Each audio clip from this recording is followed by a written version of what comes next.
2023 is now firmly in the rear-view mirror. 2024 is stretching out ahead of us. So what's in store for Penticton over the next 12 months? Today on PenTALKton, we're going straight to the top to take a look at where the community is headed as we look at the top issues and some of the new highlights coming our way.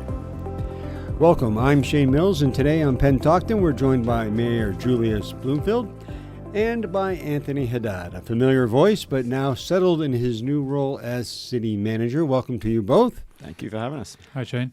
Now, before we dive into the questions, I want to ask you each a broad question to get things going. Mayor, it's been about 14 months now since you and council were sworn into office.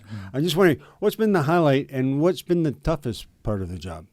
Well, the highlights, there's a few highlights, and one is putting together a plan of action for this council term and getting that hammered out and getting it implemented.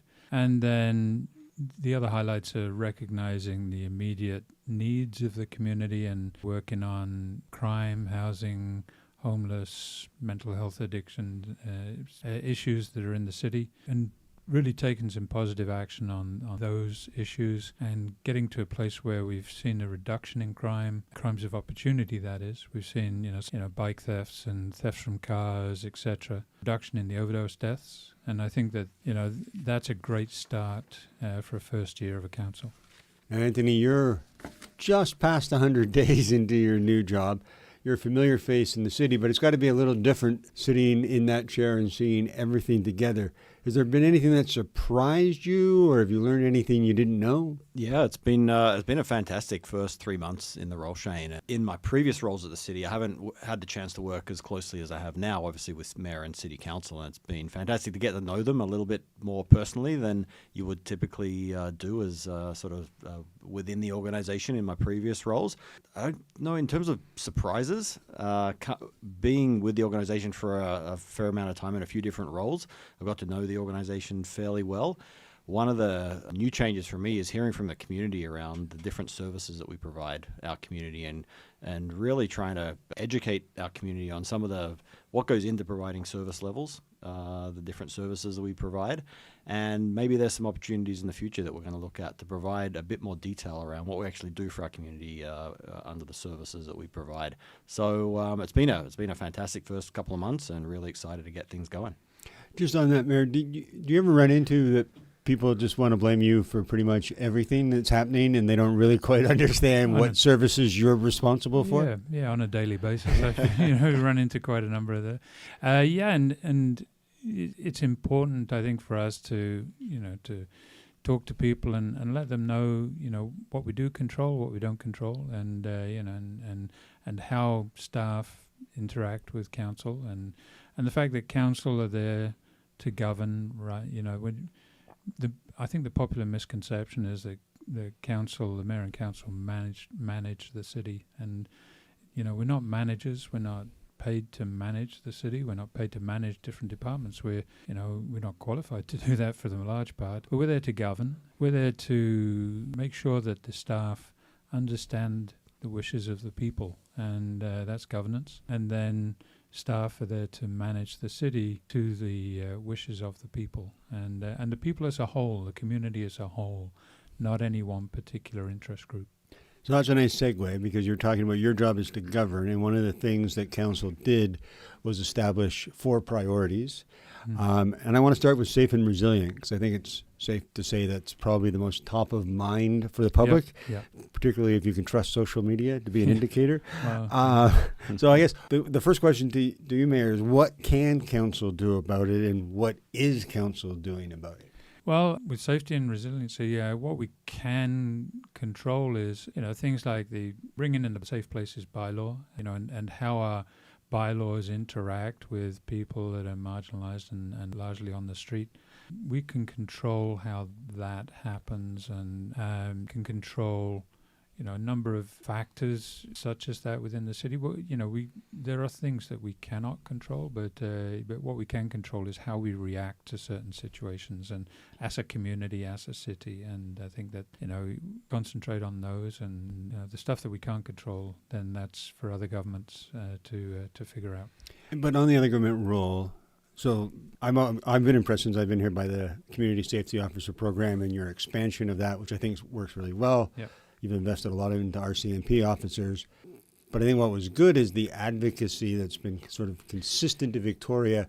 And you just saw a result of that recently with CAR 40. I know it's got a more technical name that the Integrated bureaucrats. Crisis Response Team. Yeah, we'll call it CAR 40. Yeah. But it's now up and running. And that was 2 years of advocacy. Yes, it was, and so that's typically something that you cannot control directly. You know, we don't implement the CAR 40 program. We don't actually even pay for it. It comes out of provincial and RCMP budgets. But we can advocate for those actions, and so it's important to know that, you know, the things that we can't control, at least we have some influence on eventually. But the things that we can control, you know, like our CSOs and bylaws and how a fire department acts and interacts with, you know, when they get call-outs and, you know, and just those things that we can control are what we first need to concentrate on. The advocacy piece, like you said, the CAR 40 program, 2 years from inception to execution. You know, I think we're going to see some dramatic results from it. I'd hope so. And certainly the initial response from the RCMP has been very, very positive. And so I think that that's a nice part of, you know, having at least some influence on some of the things that we can't control, but, you know, we can get there in the end if we need to. I just realized I know what CAR 40 is. In case there's anyone wondering what is this great program they're talking about, it's a partnership basically between the RCMP and Interior Health, where an RCMP officer may be called out, and you don't always need an enforcement option. So there's a trained nurse in that CAR 40 that's there to help de-escalate things, to connect people. And I found interesting during your announcement, Mayor, was them talking about how they're just sort of going to the shelters and introducing themselves to people so that they understand, just because I'm here does not mean you're in trouble. I'm here to help. So I thought that was positive. Yeah. And talking about partnerships, I think that's a big area we're going to continue. And Anthony, you used to head up the Public Safety Working Group, which is a result of that large study that was done that showed there was gaps in service, and then we need to fill some of them. And one of the first things that you've done is you've hired a director of public safety and partnerships. Can you tell us what the purpose of that role is and where they fit into the picture? Yeah, absolutely. I think the Public Safety Resource Review that you mentioned, that was completed back in 2020-21, and that was a process that looked at the scope of bylaw, the scope of RCMP and our fire department and how they work together, where some of the gaps were in the work they're doing for our community based on the issues that they're dealing with, the increasing issues that they've been dealing with over the last few years. And it was a role that was recommended coming out of that process that really looked to tie together a lot of the work they were doing as a public safety or as public safety agencies, looking at some improved reporting and improved metrics around how we're doing on the public safety front. So that role was identified a couple of years back. We internalized the operations of our public safety working group through some work over the last year or so, and made the decision through some organizational change over the last budget process to add the Public Safety Director and Partnership Department, which is now responsible for our social development team and our bylaw and community safety officer program. So those departments have grown very quickly over the last few years, and by moving them into a department that works directly with our fire chief and our RCMP officer in charge, that allows our development services team to focus on our housing priority. So as we have created this Director of Public Safety and Partnerships role, it's going to play a very key role in working with council, working with a lot of the organizations in the community, and bring together a lot of those key organizations that do a lot of great work that can help with coordination and alignment and the work that's coming out of those more proactive enforcement pieces of our public safety agencies in the city. So really excited about that role and getting things underway over the next few weeks with the new hire that we just announced last week. Because I think part of the problem is there's a lot of underlying challenges to public safety. And I know the old RCMP officer in charge, Superintendent Hunter, used to refer, there are criminals who we should arrest, and then there are other people who we need to help. And part of the Director of Public Safety and Partnerships is making sure that the groups are all moving in the same direction. Absolutely, right? absolutely. Yeah. And you've seen the increase in the health component to a lot of the public safety related issues that RCMP, fire, and our community safety officers are dealing with. So it's getting a good handle on what's going on in the community from that perspective, and sharing information with RCMP and having the RCMP share information with that public safety department so that we can inform council on how things are going and some potential changes we may need to make in the delivery of those services that we're investing very heavily in and have invested heavily in over the last few years. I jokingly say the job of our new public safety director is to give the RCMP fewer people to arrest. Absolutely. Right? That's it. And- Yeah. But part of that is, in all honesty, is making sure that these people who are in need, whether that's through mental health and addiction or if they slid into homelessness, for some people it's abrupt, some people it's a slide. It's about housing. And another one of council's priorities is a livable and accessible Penticton. And at your State of the City speech recently, Mayor, you referenced that we need to control the things we can control, particularly when it comes to housing. And we'll talk a bit about all the things the province is doing, but specifically what can Penticton do? What can we control to make sure that we're starting to fill this gap that somehow seems to be widening? We're going to turn it around on you a little bit, Shane, and I want to start off with what we can't control. And as a city, we can't control interest rates with the banks. We can't control the national GDP. We can't control the employment numbers. There's a lot of things that are outside of our scope of control, and so we have to concentrate on the things that we can control. What we can control is how fast it takes, developers to get a development permit within the city of Penticton. How fast we can react to the needs of the community when it comes to dealing with housing, subsidized housing, low-cost housing, and recognize that they're things that we can control, and really make sure that we're running at 100% on providing those services and performing at an optimum level in order to get things done. If we concentrate on what we can control, then we can advocate to the other levels of government and saying, look, here we are ready. We have proved that we're ready. We've shown that we're willing to take on some of these other challenges, and we're doing them well, but we now expect the provincial and the federal governments to step up to the plate and do their part as well. And I think that we're concentrating on what we can control is really important. And Penticton actually has a pretty good reputation of already having done some of those things, right? Yeah, we have done that, and as has been played out in the past year, with bylaws and with our building up of the bylaw department and the CSO department. A big shout out to the RCMP for them, being a solid part of that partnership and encouraging that, because as they say, if we've got a bylaw department and CSO department that are taking care of the problem at the street level, that allows them the time to go after the real criminals. So they appreciate what we're doing. They're great partners. Those actions, working with Interior Health, service provisions of handling the people in need, handling people on the street, the mental health sufferers on the street, and just being there and supporting that. These are all positive steps, and these are steps that we can control.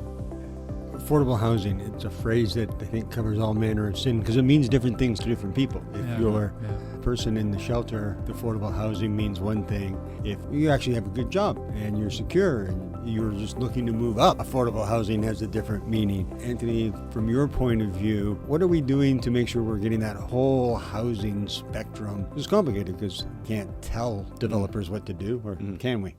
Penticton's pretty unique in that we do have quite a range of different types of housing across the spectrum. It's just we don't have enough. Like a lot of communities, they've been challenged with that. The myriad of changes that's coming down from the provincial government is at a high level intended to try and address this over the long period.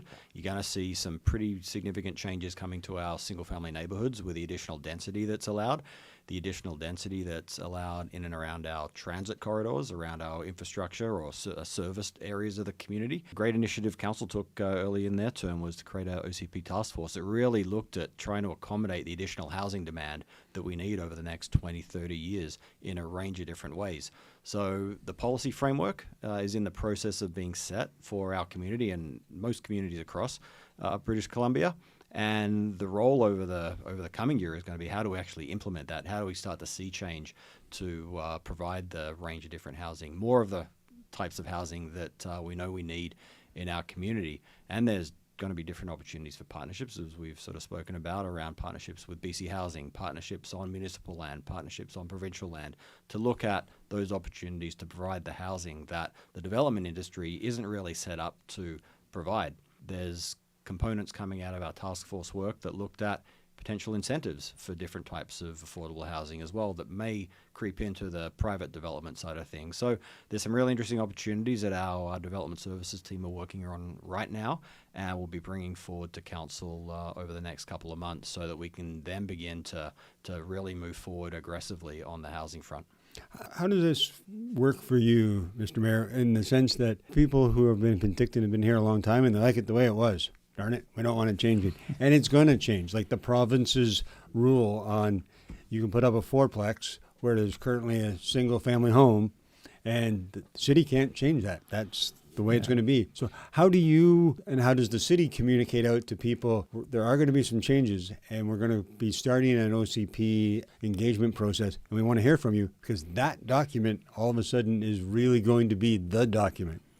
Yeah, and what we've seen is where, communities around the province have resisted change over the past few decades. And I think 60s and the 70s, we saw a dramatic change in the communities around here. And then when you got into the 80s and 90s and then into the 2000s, that change started to slow down because of resistance at a local level. And when you look at the amount of construction that went on in the 60s and 70s, as a percentage of the number of houses that were here in Penticton, there were more houses getting built in the 60s and the 70s per decade than there were in the last 2 decades. And so that's not because the demand has dropped. The demand has grown as the world population has grown and the BC population has grown. That the demand has grown with that. It's just that our resistance to change has caused this economy that we're in now where, housing is at such a premium. It's a commodity. It's not a place to live. We got to change that back to house is a place to live. And I think that the message is that, yes, people can be uncomfortable with change, but most oftentimes change is good. People perceive change to be bad, but only because it takes them out of their comfort level. But there's a lot of good sides to change, and we can't stop change happening, but we can control how change happens. And we need some of that. And I know part of the work that you did, Anthony, before on the North Gateway was on worker housing, because one of the challenges if you want to grow your economy is you need workers. And they need places to live, and particularly being sort of a tourist town. Those are some seasonal workers, and they're not the best paid jobs, but you should be able to afford a place here. And so are we doing some more things to track that market? Yeah, absolutely. And I think around the North Gateway, it's a perfect example of how the tourism sector needs to be supported as that industry grows around our convention center, our event center, the new hotels that we're seeing in there and in other areas of the community. And that employee housing piece, it's a tough one. The cost of building those units from the private sector's perspective is extremely difficult to then turn around and rent out at a cost that someone working in the tourism sector can actually afford. So that's where the incentive piece, the use of public land to lower the costs of construction and the eventual rental rate of a unit definitely comes into play. But through our economic development work over the last few years, we've worked closely with tourism, we've worked closely with our manufacturing sector. Every employment sector is really struggling to find the housing that they need. So something's got to change. The provincial government have brought forward these changes that will open up the door to a wider variety of housing in our community. And we've got to continue as a local government, continue to be aggressive on supporting good quality housing for our future residents that support our business growth and development. It was funny when you were talking about city-owned land. One thing that popped in my head is last time I was in Victoria, I was out for a walk, and I'm walking by the new fire hall. You look up, and there's apartments on top of the fire hall. Yeah, absolutely. Yeah. Are those the type of things we should be looking at, need to be looking at? Because I know we have a new community safety building in development. It's not there yet, but... Yeah, I mean, if you're going to build a new building and if you're putting up a fire hall, the space above it is like free space, really. I mean, you're just paying for the construction after that. With low-cost housing or, affordable housing, like you say, means different things to different people. And people talk to me about affordable housing. My first question is, okay, define what you're talking about. Are we talking about low-cost rental housing, or are we talking about housing that you can buy to get into the market at a lower price? And that the rental side of that conundrum is actually easy to figure out. It's easy to deal with. We just got to have the willpower to do it. If you take, the land component away from the cost of building an apartment building, and if you take the profit away from it as well, if you've got a non-profit society or group that are managing a building that is built on land that didn't have to be paid for, it's government-owned land at some level of government, then you can bring in subsidized housing, a subsidized rental system in that housing that makes it affordable for a lot of people. If we're talking about controlling the market, well, the market is one thing we can't control. So how do we help people get into the housing to buy? Well, first of all, it's by creating a foothold where they can start off with a low-cost rental housing and then build their savings, build their equity to eventually move up in the market. I think that's the way to deal with it. So I got here in May of 2022. I can't remember. And so I hit the summer. We were coming out of COVID. All the festivals were back. It was great. That's the best time. And so Penticton in that summertime is always it's a happening place. The farmers market, like there's so much going on. And it creates a sort of a vibrancy in the summertime. But lately, it seems like we're doing a bit more to try and create that vibrancy and connection sort of year-round with more shoulder events, more dead of winter events. I take it that's deliberate strategy? Yeah, I think going back in my time at the city, every council has given us direction to look at enhancing the shoulder season. We know our business community is very busy for a couple of months of the year, but then things drop off or have dropped off historically pretty quickly. After September, Ironman was typically the end of the summertime, and then everything went pretty quiet. But that has started to change. There's been big investments from the sort of non-profit sector that have invested in events outside of the shoulder season. And the city as well has been, I think, quite aggressive over the last 4 or 5 years, investing in supporting new events, new festivals, new activities in and around the shoulder season. Some of it building off the success of big public investments around our South Okanagan Event Centre, around the convention business, which is getting busier and busier coming out of a really challenging time during the pandemic. So those two facilities alone, in addition to the Lakeside Resort and Conference Centre as well, we're pretty lucky to have two fantastic convention facilities in the community that bring people here, bring hundreds of people here in the shoulder season. When you look at some of the events that have been put on over the last little while, over the last couple of months, a fantastic event over the holiday period, the Christmas lights, the Santa Parade, and Frostfest attached to the BCHL Winterfest weekend. They're two examples of investments that the city have made. And coming up in March, Council invested $100,000 a year in the Canadian Sports School Hockey League, and that brings in over 5,000 people to our community for the entirety of March, pretty much, that fill up our hotels, fill up our restaurants, and put on shows some fantastic hockey in our big public facility in the South Okanagan Event Centre and our arenas. So that investment's been made, but there's lots of work to continue investing because we know it's been successful in the past.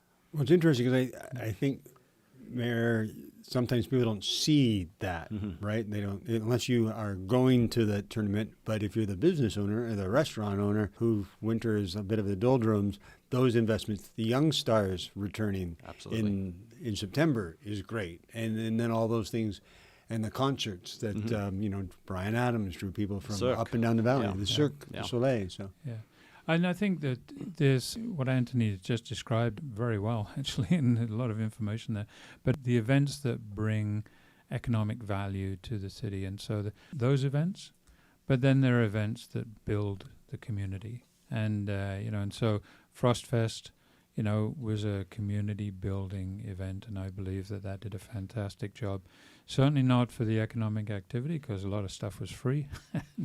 But I think that... that was for the community, It was for Penticton. That was building community, and that's the important part of some of these festivals and events that go on. And yes, we do lots of events for economic value, but we starting to concentrate a lot more on events that are community building as well. And those community events, just to follow up on that, I think they're the ones when you travel as an individual or as a family, you go to the communities that put on those events that the local residents want to be at. If we can continue to be successful in those type of events, they'll attract people. Oh yeah, visitors will want to be at those events. Yeah. So they're the ones that community support, and the economic spin-off will be there over time as they build and as they grow. And we've seen that Peach Fest. Travelers, most people that move to a city have visited it as a tourist, member of a convention or something like that. They end up moving here because they see the value of the community that's here. Kudos, Jeff Plant, if you're listening. You did a great job. Yeah, you did. But yeah. Now you got to top it for next year. So, and that'll be the fun thing. One of the announcers said, you know what Kelowna doesn't have? You know what Vernon doesn't have? They don't have a rail jam. We built the rail jam and it looked awesome. Yeah, it did. Yeah, it was fantastic. And, kids, they just loved it. I mean, they were knee deep there and, around that when they were practicing. So all through the afternoon when they were practicing, there was a crowd watching them. And the event itself was just spectacular. Well, the funny thing is sometimes it's small things that make the community proud, but tunnel of lights. Yeah. People just really like that this year, right? It's the first time we put it up. And people love getting their picture taken and walking through it. And I've had more questions from the media on how long are the lights staying up? How long is the tunnel staying up? No, I've had tremendous feedback from the community on the lights and the way the downtown looks. And, when you walk through the downtown now at night around Gyro and so on, that's with the lights, with the people out there that feel comfortable walking around, walking their dog, walking around with their kids. And you see families on the outdoor ice rink there, beside City Hall. There's a different vibe to downtown at night during the winter now. That is a totally different vibe that you get. It's funny how the priorities all kind of build off each other, right? We want to be livable and accessible and vibrant and connected. And when you do some of those things, you become safer and resilient. Absolutely. Not just building community, but it's building a safe community. Earlier, you talked about sort of our growth and how people are coming together. So I just want to talk a moment about how we are dealing with the growth. We did kind of just take off, and now we're well over 2% growth, which is great on one hand. But on the other hand, there's a lot of demand now on services. Yep. And there's more people wanting services. And, we have our own utilities, so more people demanding power and water and sewer. And yet everybody wants you to be as fiscally conservative as you possibly can. How do you go about balancing those things? That's a tough balance, but you do have to keep it in perspective. And we can look at the growth in the budget over the past decades, but let's look at the growth in the population over the past decades, and let's look in the growth of service expectations from the public in the past few decades, and let's look at the cost of doing business out there. How many plumbers work for the same rate that they worked at 10 years ago? I mean, it just goes on and on with all of the different services everybody has, not just the city. The city feels the same strain on the budget, just the same as every household in the city. So it's a difficult balance, and it's a balance that we try to maintain, I think, and achieve. We have to meet the needs and the expectations of the people, and our budget reflects that. As always, we did our citizen survey, I guess it was last summer now. People love the hanging baskets. They love our parks. Everyone complains about snow removal, but they're big fans of it when it happens, when they need it. And our crews do a tremendous job of basically keeping our streets pretty clear, and we don't have the problems some other communities have. So when we were talking to people in the citizen survey, no one was going, can you get rid of the hanging baskets, spend less on parks, don't worry if there's a power blackout, right? So there is a balancing act there, and the public doesn't always provide you a lot of help. Like I say, it's expectations, and I think that, over the decades, people have become more reliant on government services at every level. And I mean, you go back far enough, and you don't have to go that far back where there was no healthcare, no welfare, no unemployment, payment. You were pretty much on your own if you go back far enough. And but today is a different story. And of course, we're willing to provide services if that's what the majority of the people want. But services cost money.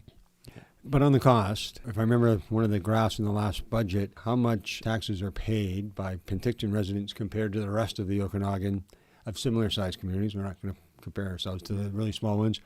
Vernon, West Kelowna, Kelowna.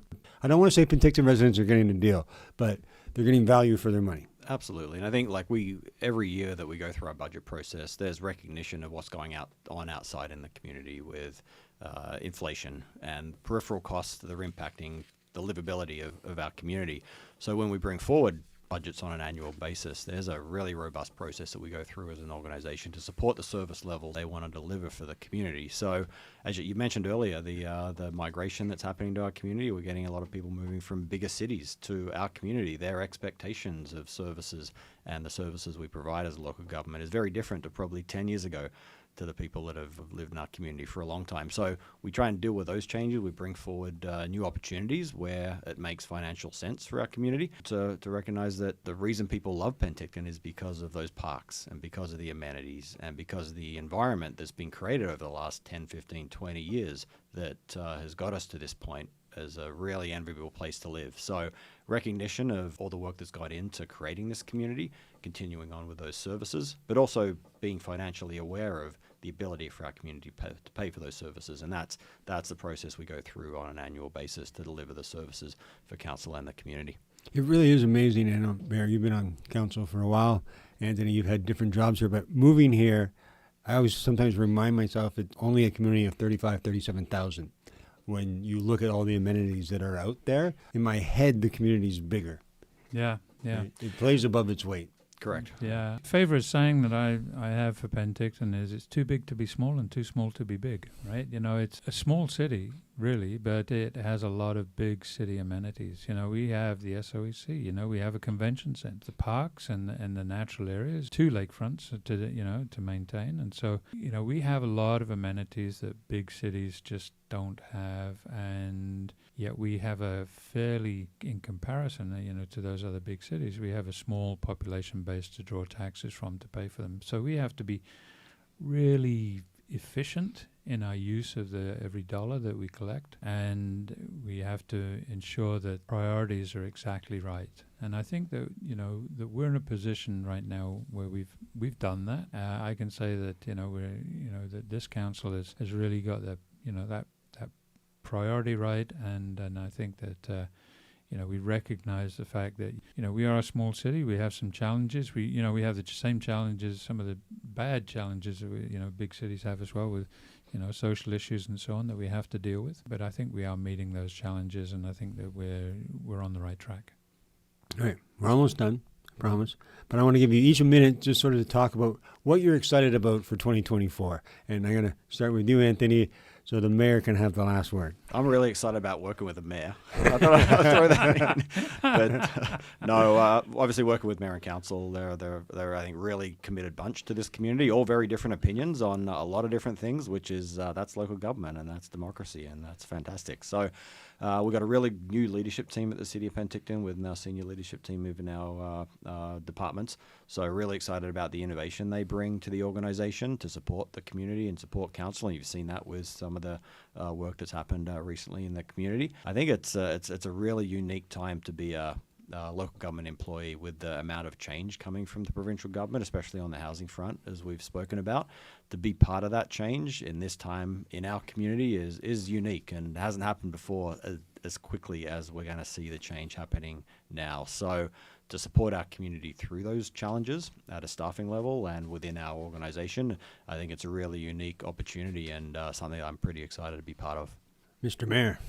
What am I looking forward to? And I'm also looking forward to getting some of our actions in play on the housing front, and focusing on housing. I think that's going to be our big focus this year. I'm looking forward actually to working our way through the myriad of provincial regulations that have come down on us regarding the housing, and just sort of shaping that into something that helps the city and is acceptable to the general population. And I think that we have the basic for building a really, really great community out of the great community that we have. But I think we do have areas that we can improve, and I'm looking forward to making those improvements.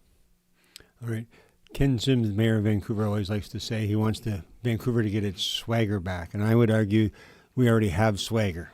You know what I heard the other day, that Penticton has just the right amount of chill. Love it. That's good. Absolutely. I think, I think the confidence within the community is in a really good place for a number of different fronts. I think the confidence in the services that we provide, the confidence in the people we have around the organization's in a really good spot. And I'm, again, really excited about it moving forward. There's a great vibe that's going on in the city right now. You know, the breweries have been part of that food scene, the new hotel, hopefully more new hotels, and you know, the increased convention traffic that we will surely have with those hotels. I think that Penticton's actually got a really good vibe starting to happen. And we don't swagger, but we're a pretty chill place.